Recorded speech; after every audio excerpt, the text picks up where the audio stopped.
Si DeAndre Ayton expected i-decline ng kanyang player option na $8 million. Base kasi kay Ayton, may tiwala siya sa agent na mag-handle ng kanyang contract. Based din sa report, maghahanap di umano si Ayton ng mas malaking payday. Mahal ata yung binayad niya sa kanyang chain na pinagawa. Pero most likely, ayaw na rin ng Lakers na bumalik si Ayton sa kanilang lineup kung i-decline niya ang kanyang kontrata. Mas magkakaroon kasi ng sapat na cap space ang Lakers. Critical kasi yung $8 million nitong si DeAndre Ayton kung i-decline niya at hindi siya pababalikin ng Lakers dahil merong sentro na pwede silang makuha. Pero duda ako dito kay Ayton na magdi-decline to basta-basta ng kanyang player option dahil malalaman niya kung meron team na may interest sa kanya pagdating ng June or July. Si Jackson Hayes free agent na rin. Nabuhay siya sa paisa-isang taong kontrata sa Lakers at may chance ding ibalik ng LA sa offseason. Dahil kung hindi, sayang yung pagkuha niya ng Slovenian passport para makalaro si Luka sa Slovenia kung hindi rin naman pala niya makakasama sa LA. Kung maalis si Ayton, meron din naman mga big man ang available sa free agency. Merong mahal, merong mura, merong mapapamura ang Lakers. Andun kasi ang big time free agent na center na si Jalen Duren at yung matagal nang hinahabol ng Lakers na si Walker Kessler. Kung mawawala si Ayton, may chance ang Lakers na makuha si Kessler dahil magkakaroon sila ng sapat na cap space. Meron ding sapat na tax apron at cap space ang Jazz para ma-retain si Kessler. Restricted free agent kasi siya. Base sa cap hold, nasa 14.7 million ang pwedeng makuha nitong si Kessler kung i-retain siya ng Jazz or kukunin siya ng ibang team. Yung 14.7 million hanggang dun lang kasi yung cap hold or cap space na pwedeng makain ng kontrata nitong si Kessler kung i-retain siya ng Jazz. Nasa Jazz pa rin naman kasi ang rights niya. Pwede nilang tapatan yung kontratang ibibigay sa kanya ng ibang team. Pero kung ima-max out ng Lakers yung 14.7 or kaya gawin nilang 15 million yung kontrata ni Kessler kada taon, mahihirapan ng Jazz na i-retain siya dahil sa kontrata ni Markkanen at ni Triple J. Kapag hindi kain tapatan ng Jazz yung inoffer ng Lakers kay Kessler, makukuha ng Lakers yun. Pwede ding idaan sa sign and trade kung hindi na matapatan. Depende na rin kasi sa ibibigay ng Lakers pero hindi makakapagdima ng basta-bastang malaking kapalit ang Jazz. Kumpara dun sa mga nababasa kung para makuha lang ng Lakers si Kessler, malaki yung kapalit. Pero depende yon dahil nga free agent na si Kessler at kung hindi kayang tapatan ng Jazz yung kontratang binigay ng Lakers, walang magagawa yung Jazz kundi makipag-deal sa kahit anong transaction. Pero andun kasi yung mag-amanda ni Ainge. Imposibleng hindi gagawa ng paraan yon na hindi makakakuha ng magandang kapalit. Dahil merong kalaban ng Lakers dito kay Walker Kessler, ang Bulls, Atlanta at yung Brooklyn na malaki yung cap space at pwedeng makapagbigay ng mas malaking kontrata dito kay Kessler kumpara sa maibibigay ng LA. Meron din kasing report na interesadong magstay itong si Kessler sa Utah Jazz at walang balak umalis pero depende yon sa ibibigay na kontrata nitong Jazz. Yung sinabi ko kasi kanina, yung difference sa pagkuha dito kay Kessler kung idadaan sa trade or ngayon naman sa free agency. Mas mahirap kasi sa trade dahil nagdidemand ng malaki yung Jazz kumpara sa free agent itong si Kessler na tatapatan lang yung kontrata kaso maraming kalaban ang LA. Si Marcus Smart susubukan din ng free agency. Meron siyang player option, 5 million mahigit.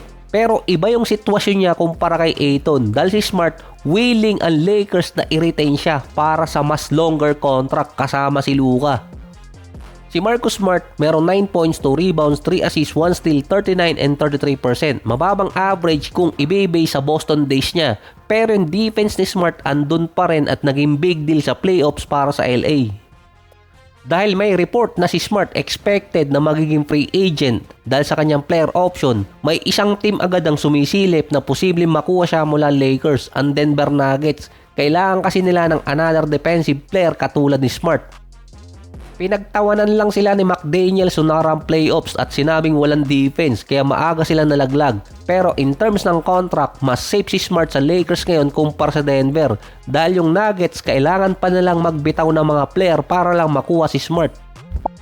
Mas makakapirma si Smart ng mas better contract sa Lakers, pero depende na lang kung tutupakin yung management ng Lakers. Dahil nga ang problema ng LA noong mga nakarang taon, masyado silang nagtitipid. Hindi rin alam kung magtitipid din yung bagong team owner ngayon.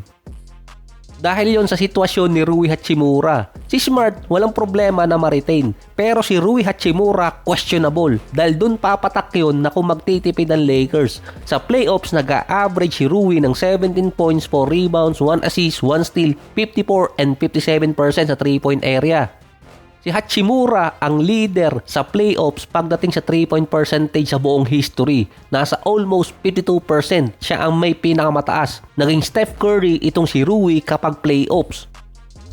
No-brainer na i-retain ng LA si Rui. Gusto rin bumalik ni Hachimura sa Lakers. Hindi siya binigyan noong nakarang taon ng contract extension. Na kung tutuusin, swerte pa si Rui dahil risky yung naging 2026 season niya dahil wala siyang kontrata.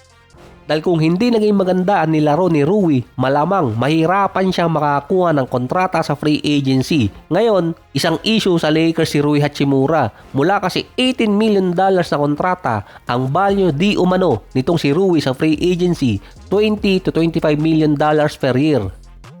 Either 3 years or 4 years ang ibigay na kontrata kay Hachimura. Kahit natalo sila sa postseason, si Rui exceptional performance pa rin. Base sa report, kahit merong $48 to $50 million na cap space ang Lakers, masyadong mahal na ang kontrata ni Hachimura para i-retain ng Lakers. Dahil yon sa napipintong kontrata ni Austin Reeves na $240 million, pero duda kung bibigyan siya ng ganong kalaki.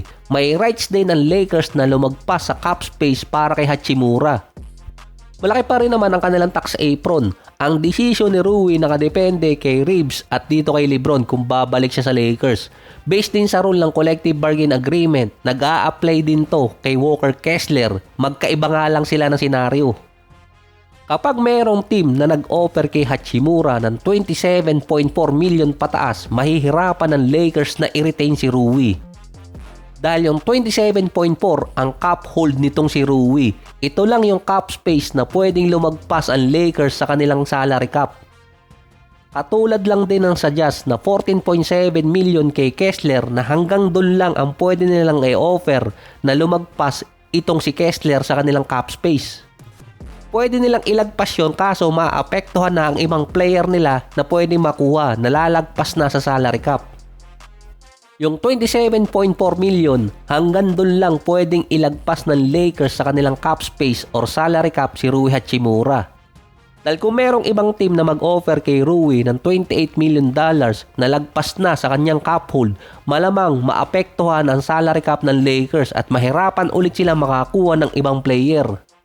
Pero ngayon pa lang na wala nag-o-offer kay Rui na hanggang 20 to 25 million pa lang ang kontratang pwedeng makuha niya, nahihirapan na ang Lakers na ma-retain siya dahil mukhang nagtitipid pa rin ulit.